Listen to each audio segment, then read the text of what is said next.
Bonjour Cécile Cukierman. Bonjour. Merci d'être notre invitée. Vous êtes sénatrice et alors présidente du groupe communiste ici au Sénat. On est ensemble pendant 20 minutes pour une interview en partenariat avec la presse régionale représentée par Julien Lécuyer de La Voix du Nord. Bonjour Julien. Bonjour Oriane, bonjour Madame Cukierman. Bonjour. On va commencer en parlant du budget, de retour en séance au Sénat. Aujourd'hui, un retour qui va être très bref. Le Sénat ne réexaminera pas ce budget, le renvoie directement à l'Assemblée. Vous le comprenez ? Non, je ne le comprends pas. Et d'ailleurs, nous allons le dénoncer par l'intermédiaire de la voix de mon collègue Pascal Savoldelli dès ce matin. Tout d'abord, ce budget a été fortement travaillé ici au Sénat par la droite sénatoriale. Il n'a pas été rejeté par la droite à l'Assemblée nationale. Donc, je crois qu'il faut maintenant assumer ce budget de rigueur. Ce n'est pas le choix qui est fait. Et nous déposerons une motion, tout d'abord, d'irrecevabilité parce que nous pensons qu'il ne répond pas aux principes de la République et donc il est anticonstitutionnel. Il ne garantit pas l'égalité sur les territoires, il ne garantit pas l'égalité entre les différents milieux sociaux. Il n'incarne pas les principaux droits essentiels et fondamentaux auxquels ont droit les Français. Et une fois que la discussion aura eu lieu, nous ne prendrons pas part à cette motion de rejet qui, pour nous, est finalement une mascarade plus qu'une volonté d'une affirmation politique. Madame Cukierman, est-ce qu'il n'est pas temps de passer à autre chose? Je vous dis ça parce que on se projette bientôt sur les municipales. On s'est enlisé dans le débat budgétaire depuis des mois. A priori, si on continue dans cet enlisement, on risque de pénaliser encore plus la France. Est-ce qu'il n'est pas temps de passer à autre chose? Vous avez totalement raison. D'ailleurs, depuis 1 an et demi, nous avons dit que cela ne marcherait pas. Donc je n'ai aucune difficulté à dire qu'il faut passer à autre chose, mais passer à autre chose, ce n'est pas mettre la poussière sous le tapis. Et tant que nous fonctionnerons ainsi, au mépris des résultats des élections législatives, au mépris de ce qu'attendent les Français. Il y avait une dernière enquête d'opinion, bien évidemment, cela vaut ce que cela vaut. Seulement 8% des Français disent se reconnaître dans ce budget. Donc on peut passer à autre chose. On peut continuer de générer de la colère et de la frustration dans l'ensemble de nos territoires. On peut accélérer cette volonté de passer outre ce à quoi attendent les Françaises et les Français. Mais ne venons pas pleurer quand les résultats devant les urnes ne seront pas ceux que l'ensemble de ceux qui ont encore un esprit républicain dans ce pays attendent. Mais c'était quoi la solution alternative, compte tenu des divisions à l'Assemblée? Les nouvelles législatives? Attendez, d'abord, les divisions à l'Assemblée, elles ne sont pas nouvelles, je le redis, c'est fin d'année. Je redis, ce que j'ai toujours dit d'ailleurs ici même, quand on appelle celui qui a perdu pour essayer de chercher un compromis et gouverner, ça ne fonctionne pas. Ça n'a pas fonctionné. Donc, soit effectivement, ça marchait pour le PLFSS, pour le projet de loi de finances de la sécurité sociale. Qui n'est pas un engagement tel que le projet de loi de finances. Donc, ça marche sur plein de lois. Mais dans ce cas-là, on peut les énumérer. Là, le compromis avec les socialistes, il a l'air d'avoir fonctionné.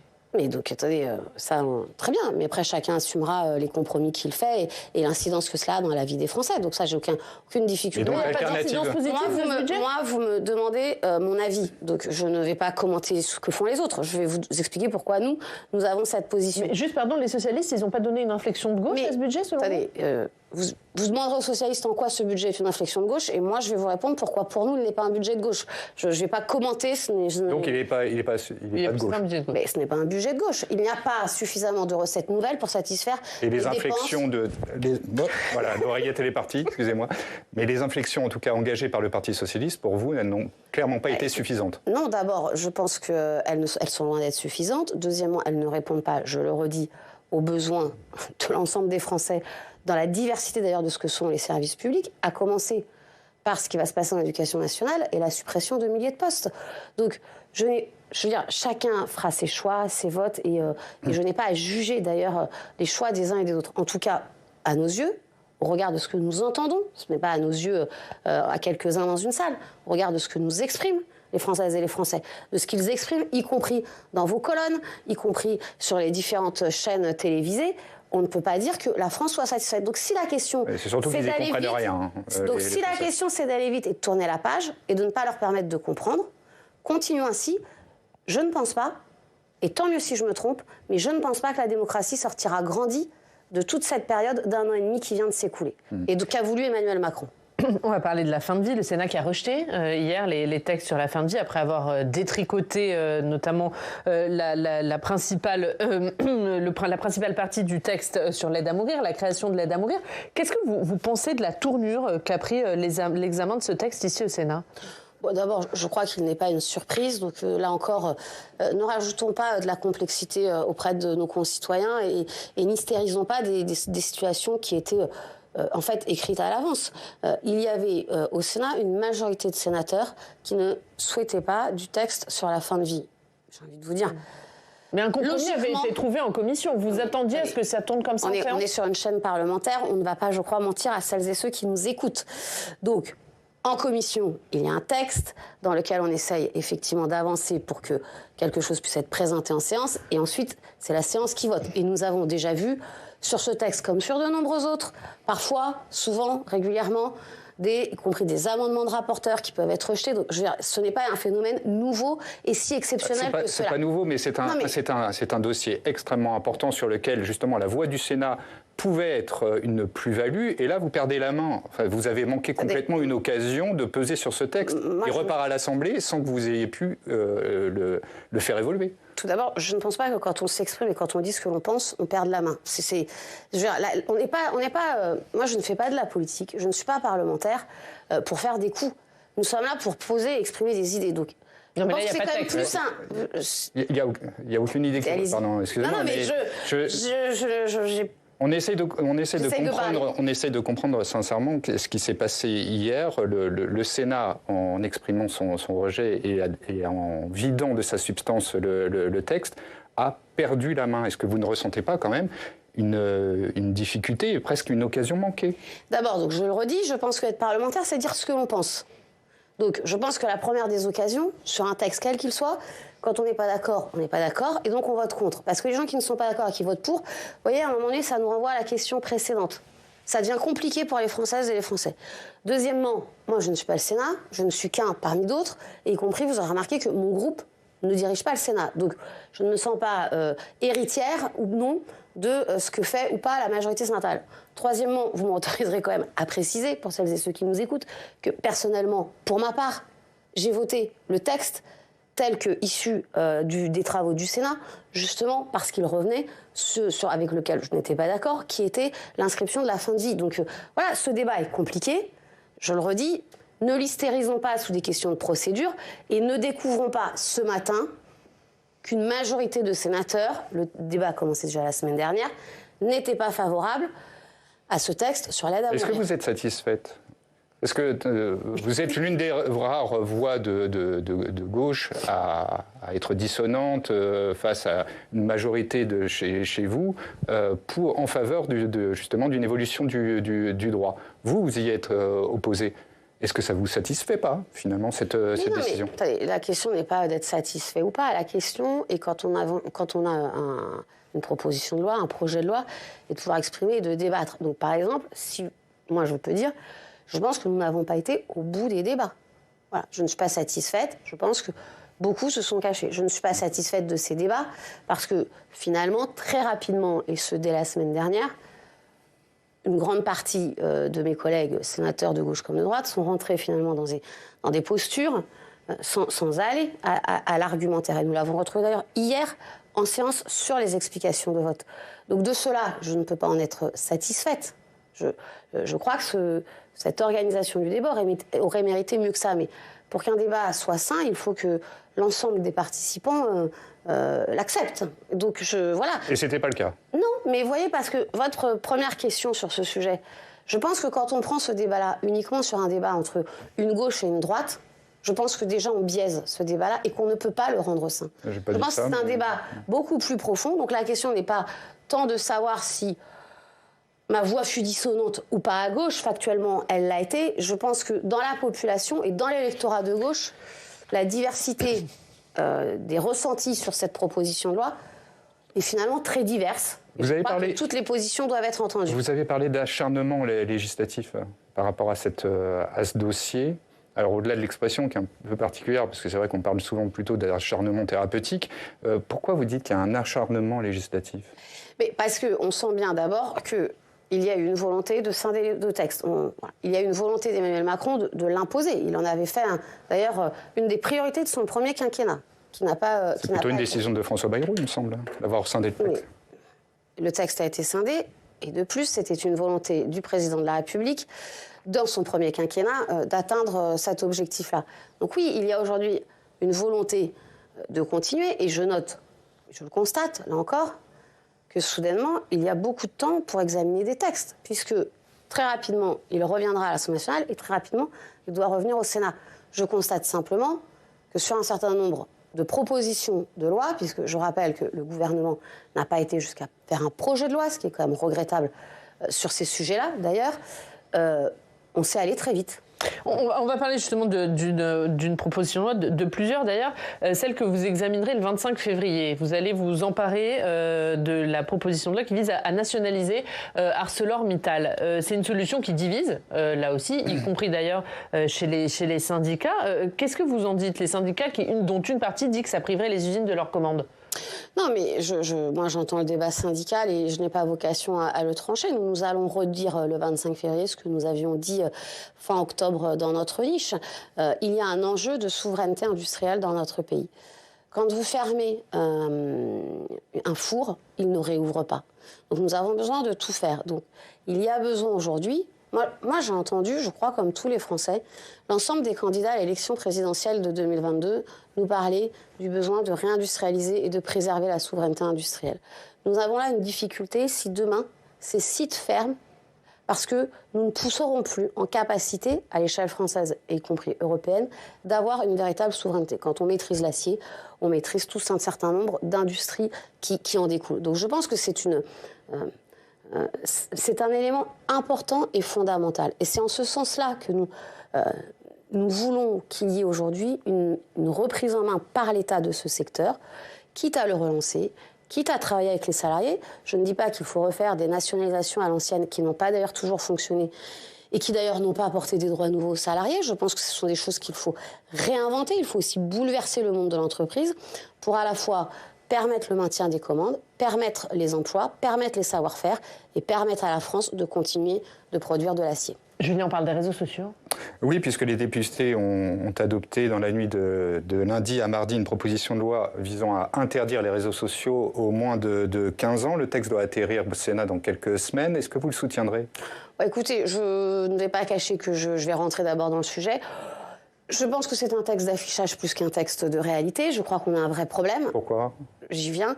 Je pense qu'on a un vrai problème, d'abord sur les réseaux, avec effectivement une jeunesse qui aujourd'hui y est fortement en prise.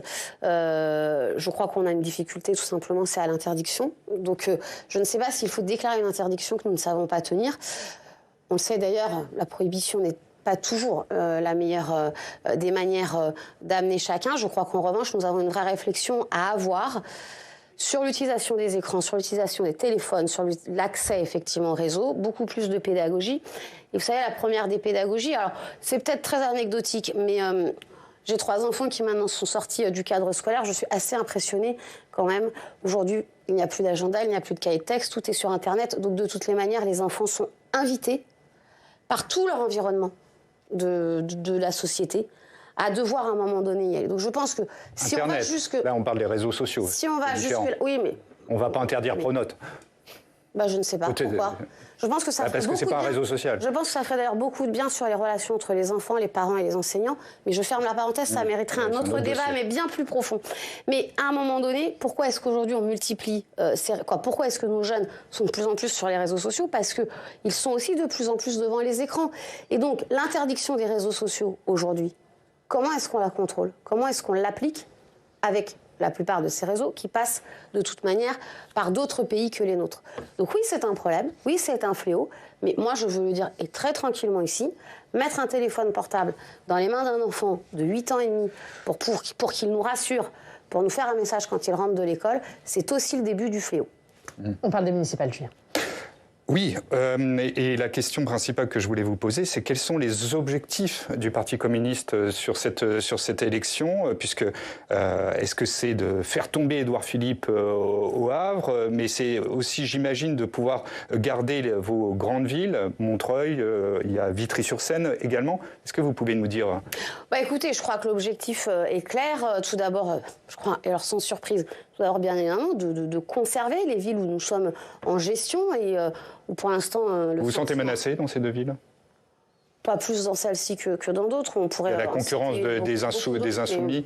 Vous prenez 2 villes, je pourrais vous en citer bien d'autres qui peuvent être mises en difficulté. À l'heure où nous parlons, je ne pense pas. Je pense que d'abord, les bilans municipaux sont bons. Je pense que les listes qui vont être présentés ou qui ont déjà été présentés rassemblent très largement et avec des fortes adhésions de la population des communes concernées. Donc, et après, bien évidemment, l'objectif sera de partir en conquête sur un certain nombre de villes. Vous avez cité Le Havre, mais je pense également à Nîmes, Arles.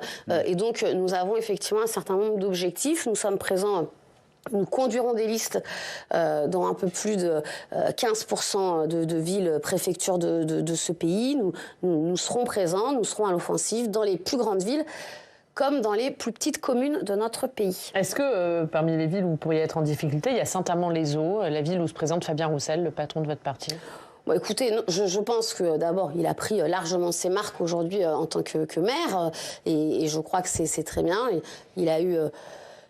bonne participation à sa cérémonie de vœux. Il a eu de très bons retours. Je crois que la campagne maintenant est faite. Oui, il y a une volonté du Rassemblement national d'être à l'offensive, d'abord de s'attaquer bien évidemment à ce qui fait du commun et donc à ce qui dans une commune permet de combattre leurs idées, permet de combattre l'isolement et le dégoût que peuvent ressentir un certain nombre de concitoyens. Nous sommes donc visés très fortement par le Rassemblement national dans un certain nombre des communes. Je note aussi, et donc je ne veux pas... Je crois que ça, bien évidemment, ça reste notre ennemi et notre adversaire politique. En revanche, je note que même à Toulon, qu'on nous annonçait gagner d'avance, le sondage d'hier invite à relativiser et à se rendre compte que ce Rassemblement national qui, soi-disant, a déjà tout gagné quand parfois on écoute, on allume certaines antennes ou on regarde certains réseaux sociaux, est loin d'avoir franchi le mur du second tour. Parce que Laure Lavalette est donnée largement en tête du premier tour, mais dans ce sondage perdante au second. Juste un mot sur Fabien Roussel. Est-ce qu'il pourrait rester à la tête du parti s'il perd les municipales après avoir déjà perdu les législatives ? La question d'abord ne se pose pas. L'objectif pour l'instant est de préparer les municipales et je pense qu'il gagnera les municipales. Et donc cette question... n'a même pas lieu d'être. Mais s'il ne les gagne pas ? Mais écoutez, vous savez, moi je... On peut rester à la tête du Parti communiste en ayant perdu deux élections successives. Si demain il y a une guerre qui se déclare, on là, les législatives, je les ai perdues, ça c'est déjà acté. Est-ce que s'il perd les municipales, il est encore crédible pour rester à la tête du parti ? Donc, d'abord, je crois que la qualité à diriger un parti n'est pas liée à garder ou non un mandat. Donc je le redis, cette question-là se posera le moment venu. Je pense que l'on ne peut pas simplement rabattre... Non, elle se posera le moment venu si elle doit se poser. Et deuxièmement, je pense que ce qui s'est passé lors de l'élection législative est d'une violence terrible, oui. Et d'ailleurs, le Rassemblement national a prospéré sur le choix d'Emmanuel Macron et de la dissolution. Et personnellement, moi, je ne m'en félicite pas, mais je ne juge pas ceux qui sont battus par le Rassemblement national comme les responsables de leur défaite. Est-ce que vous souhaitez que Fabien Roussel soit candidat à la présidentielle ? Là encore, je pense qu'on va d'abord laisser passer les élections municipales. Nous aurons un congrès au mois de juillet. Et finalement, même si parfois je sais ça surprend, je le redis, nous sommes un parti assez démocratique. Et donc nous allons d'abord débattre, discuter, échanger et décider. Est-ce qu'il n'arrive pas trop tard, ce congrès ? Et si je vous pose la question, c'est parce que vous avez vu, comme moi, qu'on a enfin une date pour la primaire de la gauche avec 4 candidats déjà déclarés. Et cette primaire, elle aura lieu le 11 octobre. Est-ce que c'est pas dommage ? Est-ce que vous n'avez pas l'impression de laisser filer le train pour peut-être prendre une décision au mois de juillet ? C'est pas trop tardif ? D'abord, je ne sais pas si c'est la primaire de la gauche, mais c'est la primaire d'une gauche. À cette heure-ci. Pas la vôtre ? Pas celle de beaucoup de monde, quand même. J'ai cru comprendre qu'un certain nombre n'en était pas. Deuxièmement, nous sommes dans un pays où nous avons des élections à 2 tours, non pas des élections à un seul tour comme dans d'autres pays. Donc, je veux bien qu'on fasse un premier tour, qui serait effectivement une primaire. Je n'y suis pas favorable, pas plus aujourd'hui qu'hier, et je pense pas plus que demain. La vraie question, c'est cette primaire, puisque vous l'évoquez, à quoi sert-elle et à qui sert-elle ? Est-ce qu'elle sert à toutes celles et tous ceux qui savent, à l'heure où nous parlons, qu'ils n'auront pas les 500 parrainages et qui donc vont exister jusqu'au 11 octobre, ou est-ce qu'elle sert effectivement à redonner de l'envie, de l'appétence pour que la gauche gagne les élections présidentielles et surtout les élections législatives qui sont celles quand même qui font la politique dans notre pays ? Je pose la question à l'heure actuelle. Je n'ai pas eu la réponse, en tout cas dans ce que j'entends des uns et des autres. Et rien n'est jamais trop tard quand c'est décidé collectivement. Donc, à l'heure actuelle, la question ne se pose pas. La question de savoir si Fabien Roussel sera candidat à l'élection présidentielle viendra en son temps. Et surtout, je crois, pour rassurer les Françaises et les Français, à l'heure actuelle, l'heure n'est pas à préparer l'élection présidentielle. elle est plutôt à réussir les élections municipales parce que la vie de leur quotidien se joue aussi et avant tout dans les communes. Julien, vous avez une dernière question. Oui, une petite question qui a trait à la situation internationale. Une question toute simple. Vous avez évidemment suivi l'actualité américaine et les accusations de brutalité à l'encontre de Donald Trump. Le député LFI, Éric Coquerel, a appelé hier au boycott de la Coupe du Monde 2026. Est-ce que vous pensez que c'est une bonne idée ? Écoutez, moi, vous savez, on avait eu la question sur le Qatar, on a eu la question sur tous les événements, on a la question y compris sur les JO qui arrivent à Turin. Je ne suis pas certaine que ce soit le boycott d'un événement sportif qui règle la diplomatie internationale, malheureusement, et j'oserais dire, y compris sur votre antenne, qui règle la dinguerie d'un président des États-Unis. Je crois qu'au contraire, nous avons besoin d'une parole de la France beaucoup plus forte que ce qu'elle n'est, d'une diplomatie beaucoup plus offensive. Mais ce ne sont pas de quelques initiatives personnelles qui régleront malheureusement le danger que représente aujourd'hui Donald Trump pour les Américains eux-mêmes, nous l'avons vu ces derniers jours, pour l'ensemble de la planète et des peuples qui y vivent. Merci beaucoup. Merci. Cécile Cukierman d'avoir été notre invitée ce matin. Julien, la une de La Voix du Nord, c'est l'eau du robinet polluée dans 26 communes. On va en parler, on va détailler. Par un fongicide, en effet, issu de l'agriculture. Et on va détailler tout ça tout de suite dans notre revue de presse régionale. Merci à tous les deux.